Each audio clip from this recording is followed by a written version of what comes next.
ஆளுநர் ஒரு அரசாங்கத்தினுடைய ஒரு அங்கீகாரம். அதை தபால்காரன் சொல்லி அந்த மாதிரி கொச்சைப்படுத்தி பேசுறது முதலமைச்சருக்கு அழகல்ல. பாஜக கூட்டணியில மேலும் நாம் தமிழர் நல்லா இருக்கு. அவர் நான் வருவதற்கு வாய்ப்பு. சரி, அது அவருடைய விருப்பம்.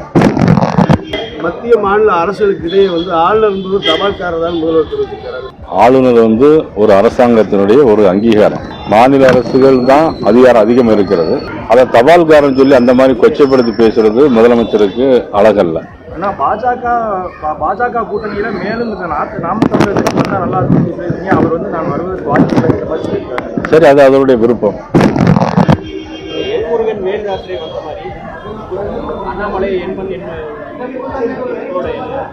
அதாவது இன்னும் தேர்தலுக்கு கிட்டத்தட்ட இன்னும் சரியா ஒரு வருஷம் இருக்கு. அதுல கடைசி 2 மாசம் தேர்தலுக்கே போயிடும். அதுக்கப்புறம் நாள் எவ்வளவு தூரம் இருக்குன்னு தெரியல. அதனால இதெல்லாம் பார்த்துட்டு நான் இப்பதான் ஃபர்ஸ்ட் டைம் இப்ப இந்த எல்லா 7 கோட்டை வாரியா போயிட்டு இருக்கேன். இன்னையோட முடிஞ்சிடும். அதுக்கப்புறம் மாவட்ட வாரியா எல்லாம் சந்திக்க வேண்டியிருக்கு. எங்களுடைய பொறுப்பாளர்கள் மாவட்ட தலைவர்கள்லாம் சந்திச்சு எல்லா அணிப்பிரிவு நிர்வாகிகளையும் சந்திச்சு பேசி என்ன பண்ண என்னுடைய முதல் நோக்கம் எல்லா பூத்தையும் ஸ்ட்ரென்தன் பண்ணணும். சாலையோர வியாபாரிகளுக்கு வங்கி மூலமா மத்திய அரசு கடன் தொகை வழங்கிட்டு கடந்த 3 மாதம் நிப்பாட்டி வச்சிருக்காங்க. இதெல்லாம் வாய்ப்பு இருக்கா? கண்டிப்பா யாரு கிடைக்கலன்னு சொன்னா உடனடியாக வாங்கி கொடுக்குறது நாங்க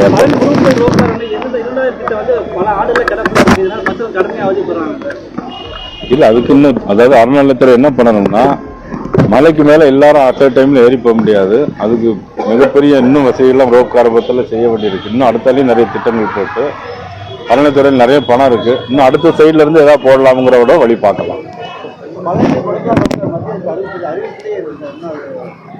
அடுத்த ஆட்சி வந்தோன்னா பார்த்துருவோம்.